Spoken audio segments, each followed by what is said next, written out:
Hey guys, thanks for tuning in to another video on ForgottenWeapons.com. I'm Ian McCollum, and today we're getting to take a look at a gun that I've wanted to look at for quite some time. This is an FN P90 PDW, personal defense weapon. I will point out that this is in fact a registered post-sample machine gun. This is an actual P90, not a semi-auto civilianized PS90.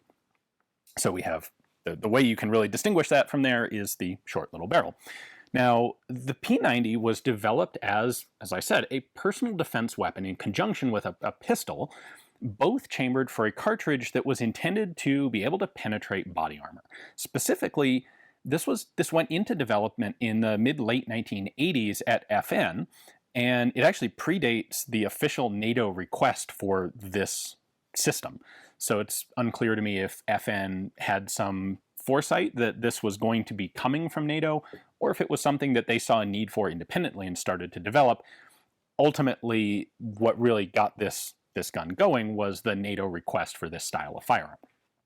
Anyway, when I say that this was intended to be able to perforate body armor, that is specifically Russian military body armor. The concern in NATO at the time, and presumably in Belgium a few years earlier in the 80s, was the Russians are going to attack Western Europe and they're going to drop all sorts of paratroopers behind European lines, and the Russian paratroops are all going to be wearing body armor that is titanium plate and some Kevlar, and a 9mm pistol round won't be able to penetrate it. And so you're going to have all of the behind the lines rear echelon NATO troops, the truck drivers, the supply clerks, the administrative guys, who are all equipped with 9mm pistols, or perhaps submachine guns, are going to be unable to do squat against this flotilla of Russian paratroops. So what we'll do instead is we'll come up with a requirement for a very compact, handy, self-defense weapon using a cartridge that can penetrate that body armor. And so the way you do that,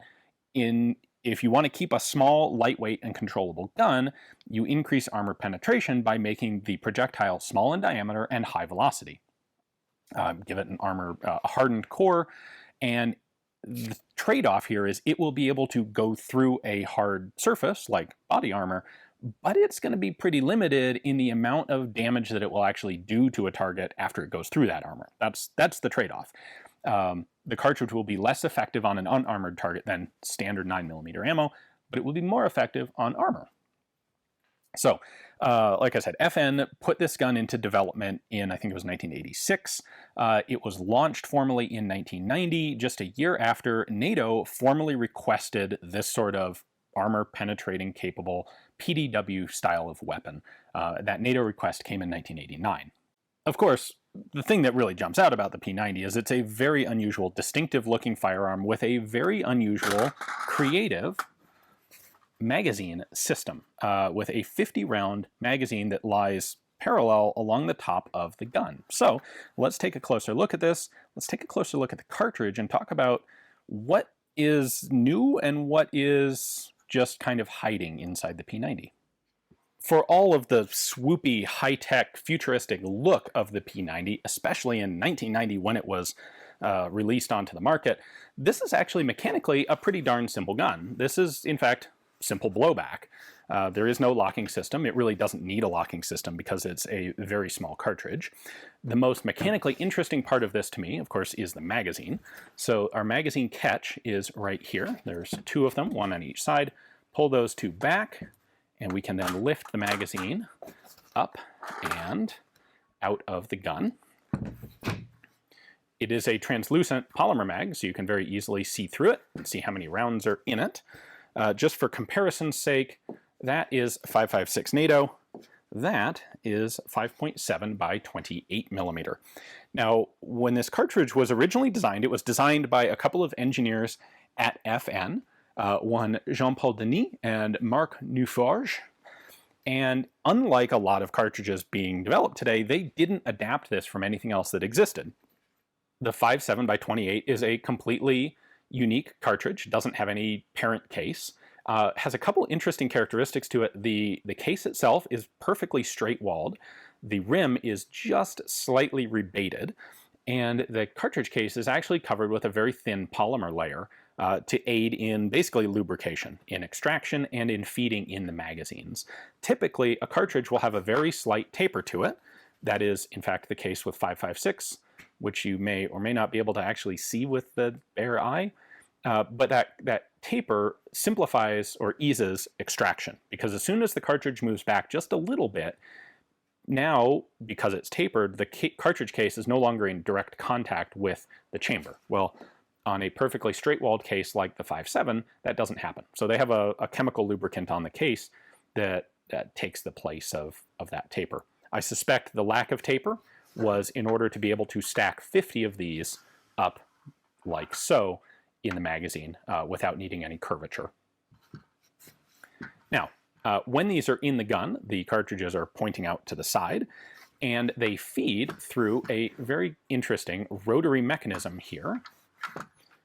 Load a couple rounds in so you can see this. So there's our top round, and that's in the position that's going to feed into the gun. So normally the magazine sits like this, and the bolt's going to come in, push that straight into the chamber. However, when I push the next round in, you can see that that first one rotates 90 degrees. And now, well, let's put a few in so you can see in the magazine body. So there they are, lined up in the magazine, and then you have this basically turntable that takes the cartridge and rotates it 90 degrees like that. This is based on a patent by a gentleman named Hill, who developed this in the 1950s. FN took a look at it in the 60s, opted not to build Hill's style of gun, but they kept it in mind, and his patents are referenced in the FN patents for this magazine. This magazine, by the way, was designed in 1989 as part of the gun development, and the patent on it is registered to another FN engineer by the name of René Prédazé. I think I'm pronouncing that right. So if you're interested in the origins of this system, I have a video on a Hill system where this came from. So I'll link that at the end of this video. You can check it out. It's pretty interesting. Anyway, once we have the cartridge rotated into position, then it's just an easy matter of pushing it straight into a chamber. So we will come back to the mechanics in a moment, but for now, the ergonomics, this has two grips like this, very close to each other. Your thumb is in fact in the trigger guard. The safety lever is located down here. It is a 3-position selector, S for safe, 1 for semi-auto, and A for full auto. And it's got these little knurled or serrated cuts on it so that you can easily manipulate it, whether you're shooting it left-handed or right-handed. And then, of course, there's also a chunky built-in hand stop. This is integral to the main body of the gun, so it can't crack off or anything, which is rather important because your front hand is very close to the muzzle there, owing to this having a rather stubby barrel. Now, it's not actually that short of a barrel because this is a bullpup style of firearm, so the barrel comes all the way back to here. It is, I should have looked up the exact number, it's about a 12-inch barrel. The civilian ones with a 16-inch barrel come out to about there.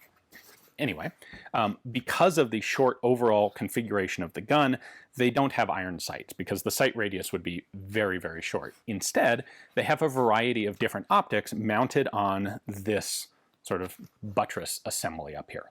This particular one is the USG version, which has a non-illuminated reticle, but there's red dot versions, there are versions like reflex sight versions and others. This also has some Picatinny rail on it, so lights or lasers could be mounted. And you know what? I kind of like this optic. It's a nice, visible, dark black reticle, a large outer ring. You've got your sort of three bars in there, and then a center ring with a very small center dot. Should be something fairly easy to shoot with. But again, this is specifically the USG version. I'm not going to try to cover all of the other variations. Rounding up the last of our controls, we have the charging handle, which is also ambidextrous. I should mention, should be maybe obvious at this point, all of the controls are ambidextrous. This ejects out the bottom back here, so very nice for compact quarters, great for left-handed people like me. Your charging handle simply opens the bolt up back there. It is non-reciprocating, so it stays forward when you're shooting, doesn't get in the way. Disassembly is very easy. We have a big old button right here. Push that, and you can pull the front assembly off the gun. So this is the barrel. We have our charging handle. This is the charging handle, the spring to reciprocate the charging handle. And the optic mounted here. The optic is fixed to the barrel itself, so you don't have any sort of zeroing issues as a result of disassembly. We can then drop the bolt assembly out the front of the gun. Dual recoil springs. This is like I said, a simple blowback gun. So what keeps this locked is just the mass of this bolt. It is also hammer fired. So there's our firing pin back here. And with an eye towards the full auto operation, FN included a bolt bounce. They call this a rate of fire stabilizer. What this extra little weight does is actually counteract bolt bounce. So with an unlocked gun, you have a hard metal part here and a hard metal part on the barrel, and when the bolt comes forward and hits the barrel, it has a tendency to bounce back slightly. This can interrupt the rate of fire. It can also potentially cause malfunctions. This happened on the M16 at one point during its development before it was remedied. The issue being if the hammer is dropping just as the bolt bounces back out of battery, the hammer may not strike with enough force to set off the cartridge, or it might not hit the firing pin at all and causes a stoppage. So this acts basically like a dead blow hammer. Other than that, we don't really have anything fancy on here other than the various contours to make it properly fit the gun. So there's an extractor at the top, there's a plunger ejector at the bottom, and that's pretty much it. The rear tail on this guy holds the butt plate of the gun in. So once the bolt is out, we can slide the butt plate up and off. There's a little hole that fits in there. And then we have a fire control group here in the back. This has a little lever in it right there. Lift that lever up against spring tension, and we can pull the fire control group out. This looks very much like a Steyr-AUG fire control group. It is all polymer, hammer fired right there. So we have an auto sear here, and then our actual trigger is this piece. When I pull this backwards, it releases the hammer to go up. So the way this works in the gun, we have our trigger here, which is connected to this looped metal rod, which is going to come all the way back. There we go. You can just see it, the two ends right there.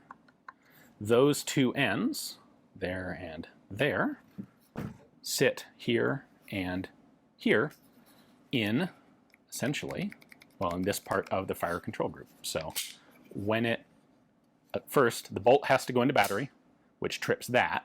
Then the hammer can be released when the trigger goes back. So if you're in full auto and you're just holding the trigger back, what actually fires the gun is this, the auto sear. So the hammer is locked back until the bolt is back in battery, at which point it trips the auto sear and lets the hammer up with the correct timing. So that's how that all works. And the rest of the frame here is basically just a polymer shell. We've got a few moving bits like the safety and the trigger bits in there, but the rest of this is just a whole series of screws that hold the two halves of this together. Ultimately, it would take 13 years before NATO actually held a trial on this RFP that they put out. Largely, I think, because for a long time, the P90 was the only firearm that was submitted that met the criteria. Of course, the other contender that we are all familiar with today is H&K's MP7. That came out in 2002, and it was in 2002 that NATO actually held trials comparing the two guns head-to-head. Ultimately, they found, not surprisingly, the MP7's 4.6mm cartridge was more effective at armor penetration. FN's 5.7mm cartridge had better terminal effectiveness after, or if it didn't have to, penetrate armor. The test came down on the side of the P90, although not by a lot, and the disagreement within the testing committee resulted in nothing being formally, officially adopted by NATO. So what we have instead are widespread adoptions by generally smallish sorts of organizations of both guns, but of course we're talking about the P90 here. P90 has been widely adopted by a lot of police forces. The US Secret Service uses it. What's interesting to me is that it's a gun that was developed to arm truck drivers and supply clerks. And there's only really one country that has used it for that purpose, and that is Belgium, where it was designed, where they did buy them for exactly that reason. Virtually everybody else, purchasers of the P90, have been either police departments or more, in a military sense, they've been special operations teams, small forces, highly trained, who I find it really interesting. And I'm not entirely sure what judgment to make about this, but I find it very interesting that they are purchasing the guns that are not intended to be frontline combat guns. And I think, of course, that has a lot to do with the fact that they're handy, they're controllable, they're very light to carry. And there's something to be said about a burst firing 50-round capacity tiny submachine gun. So it's been very interesting to take a look at this mechanically. I would love to do some shooting with it, so in fact we are going to do exactly that. And tomorrow we're going to be taking this out on the range so that I can actually get some trigger time on it. So join me again tomorrow for that. A big thanks to Woody's Weapons and Sienna Armory for providing me access to this full auto post sample P90. Hopefully you guys enjoyed the video. Thanks for watching.